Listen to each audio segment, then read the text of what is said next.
చూసుకుంటే.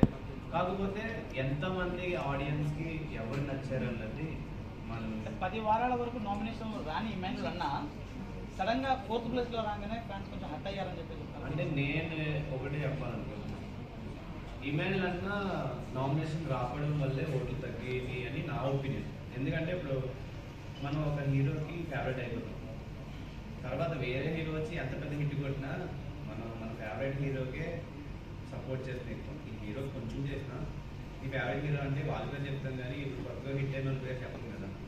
సో ఆ విషయంలో ఇమాన్యుల్ అన్నకి ఆ టైప్ ఆఫ్ జరిగింది అనుకున్నాను. ఎందుకంటే 10 వీక్స్ ఆల్రెడీ మనం వేరే వాళ్ళని ఇష్టపడతాం, నామినేషన్లో వేరే వాళ్ళు ఓట్ చేసేస్తాం, సబ్ కాన్షియస్ మైండ్లో ఆటోమేటిక్గా వీళ్ళకి ఓట్ వేయాలనిపిస్తుంది. సో అందువల్ల ఇమాన్యుల్ బయట ఏం చెప్తున్నారంటే టాప్ 3లో డెమోన్ పవన్ కూడా ఉంటే ఒకవేళ 15 lakhs తీసుకుంటాడు, అదే ఇమాన్యుల్ ఉంటే ఆ డబ్బులు బ్రీఫ్ కేస్ తీసుకోడేమో అని చెప్పేసి 4th ప్లేస్లో పంపించారు అని అంటున్నారు. మరి మీరేమంటారు?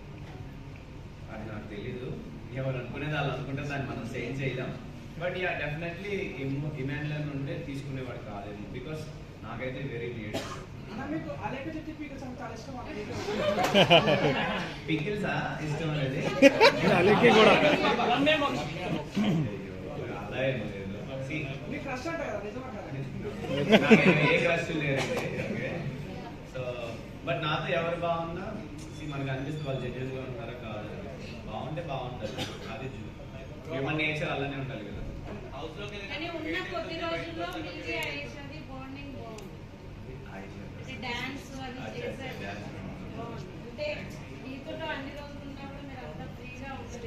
అంటే నాకు మొగమాట ఉంటే దానికి తోడు మేము ఫ్రెండ్లీగా ఉన్నా, మాకు కొంచెం ఇంకా చెప్పాలంటే మా ఫ్రెండ్షిప్కి వేరేగా వెళ్తుందని కూడా తన భయపడేది, నేను కూడా అయ్యో తనకి బ్యాడ్ నేమ్ వస్తుంది, తన గేమ్ కూడా నేనే ఆడుతున్నాను. సో దానివల్ల మేమిద్దరం ఇంకా సరిగ్గా డ్యాన్స్ చేయలేకపోయాం, ఇంకా చాలా ఉన్నాయి అవన్నీ.